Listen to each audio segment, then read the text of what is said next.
He blasted rocks to make money. He collected cars like prizes. And he turned a Canadian junkyard into one of Netflix's favorite car shows. Mike Hall, Rust Valley's Rasta Blasta, became popular because he followed his dream with everything he had, even when the numbers didn't add up.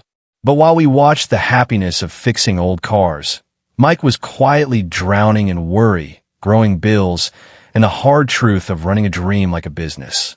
So when he suddenly held a huge auction and got rid of hundreds of cars, fans everywhere asked the same thing. What happened to Mike Hall? Why leave the very thing that made him who he is? Stay tuned to find out. Mike Hall, known as the Rasta Blaster, was the kind of guy who lived life at full speed both on the job and off it. Born in 1956 in St. Boniface, Manitoba, Canada, Mike's early years were pretty normal until his dad got a job with the Canadian Pacific Railway. That move took the family west to Kamloops, British Columbia, where Mike's lifelong love for cars began to take shape. From a young age, he was hooked. By the time he turned 20, he was already collecting cars, especially muscle cars, the kind that roared and rumbled like nothing else. He often said his love for them was in his blood.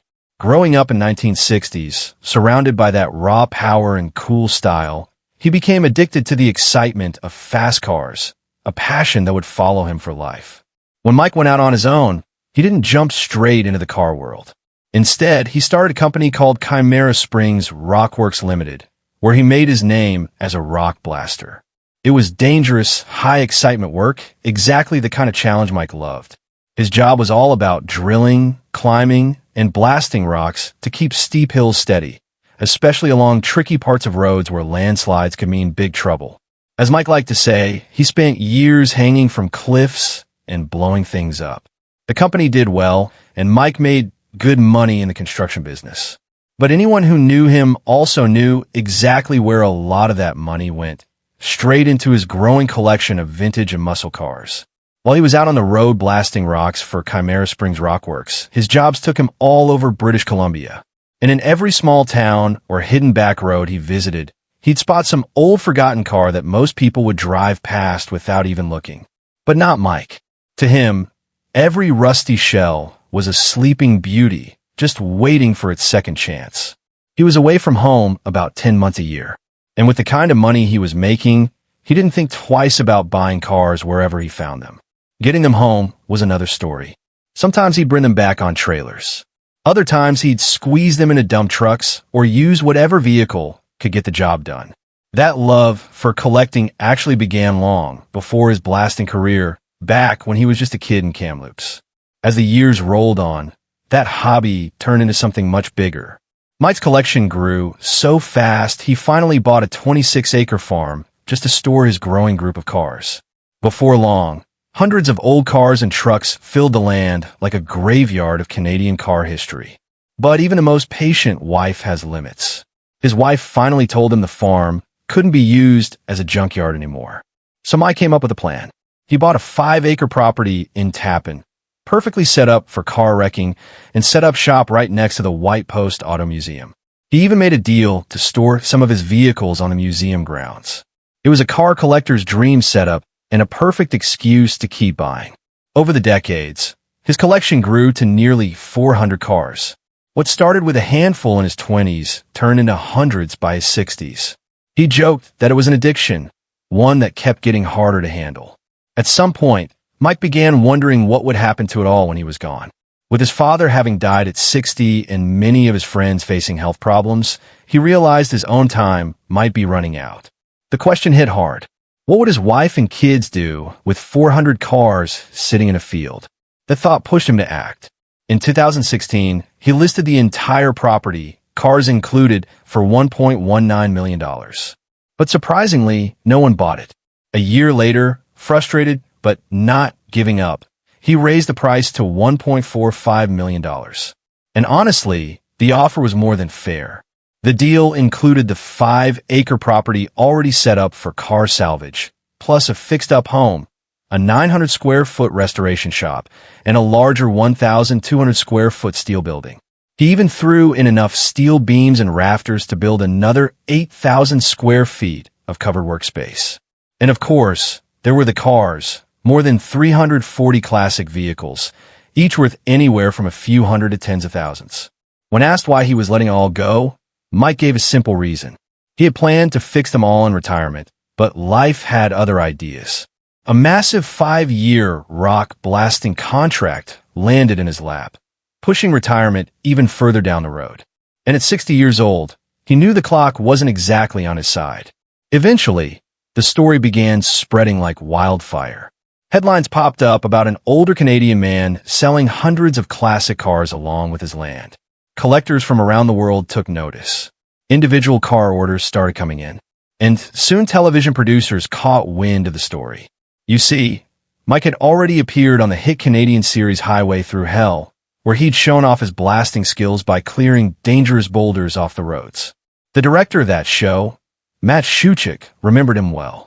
So when news started spreading about a wild car collector in British Columbia trying to sell a property filled with hundreds of vintage vehicles, Matt immediately thought of Mike.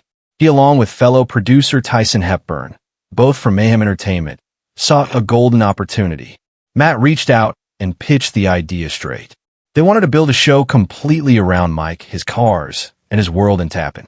They filmed a test episode, and it didn't take long to impress the big players. Chorus Entertainment jumped on board almost immediately, ordering a full 8-part series. The result was Rust Valley Restorers, a joint production between Mayhem Entertainment and Big Time Decent Productions Incorporated. It premiered on December 6, 2018, and right from the start, it struck a chord with audiences. Viewers couldn't get enough of Mike's energy. With his wild dreadlocks, larger-than-life personality, and unshakable passion for cars, he stood out from the usual reality TV crowd. He wasn't just another mechanic. He was a character, someone who loved every beat-up old car like it was family. By the time Mike Hall started filming the very first season of Rust Valley Restorers, he was already in his 60s. He knew the clock was ticking, and those hundreds of classic cars scattered across his property weren't getting any younger. So instead of watching them slowly fall apart, Mike made a bold move. He turned his lifelong passion into a real business. That's how Rust Brothers was born. Mike and his crew had a different vision. They weren't chasing high-end showpieces or million-dollar collector cars. Their goal was to bring back vehicles that regular folks could afford, cars that people could actually drive and enjoy. The shop itself sat in a place Mike nicknamed his Field of Dreams, tucked between the Rocky Mountains and the desert, a spot known to locals as Rust Valley. Each episode followed Mike, his best friend Avery Schoaf, and his son Connor Hall as they hunted through the yard for their next project. Mike often teased Avery, calling him the muscle car expert of the team, and for good reason. But here's where things got tricky. Mike was used to doing big restorations with no budget limits. Running a tight, cost-watching shop was new territory. As a result, he quickly found himself overspending on almost every project. Despite the show's growing popularity, the business side of things wasn't going so smoothly. He admitted that he was losing money on most of his builds. While Mike was driven by passion, his son Connor was all about being practical. Connor constantly reminded his dad that every dollar spent had to make sense. That financial strain and the stress it caused between Mike, Avery, and Connor became one of the most real parts of the show. Avery often said the drama wasn't fake. It was just real life in the Rust Brothers garage. But the toughest part for him wasn't the long hours or the costs. It was saying goodbye to the cars. After pouring so much heart into bringing them back to life, selling them off always hit him the hardest. Yet somehow, Mike's already massive collection of rusty classics just kept on growing. What started as roughly 400 vehicles eventually grew to around 550 by 2021. That's when Mike finally made one of the toughest decisions of his life. He chose to auction off his entire collection. It wasn't because he wanted to, but because he had run out of time, space, and energy to keep them all. He had already sold the land where the cars were stored. And if he didn't act fast, many of them would have ended up crushed for scrap. For car lovers everywhere, this was incredible news. The auction was organized by Alberta-based EG Auctions, also known as the Electric Garage, and it was shaping up to be huge. They planned to live stream the entire event, attracting bidders not only from Canada, but from around the world. By the eve of the auction, More than 7,000 online bidders had already registered. Every single one of the 500 vehicles was listed with no reserve, meaning whoever made the highest bid, no matter the amount, would take it home. When the big day finally arrived, the atmosphere was electric but heavy. Mike struggled deeply with the idea of saying goodbye to his field of dreams. Connor and Avery had to practically drag him to the auction site. Walking through the rows of cars he'd spent decades collecting, Mike felt overwhelmed, his heart pounding, his stomach in knots. Thankfully, Connor and Avery stayed by his side the whole time, reminding him that letting go wasn't losing. It was the start of something new. When the auction finally went live, the excitement was off the charts.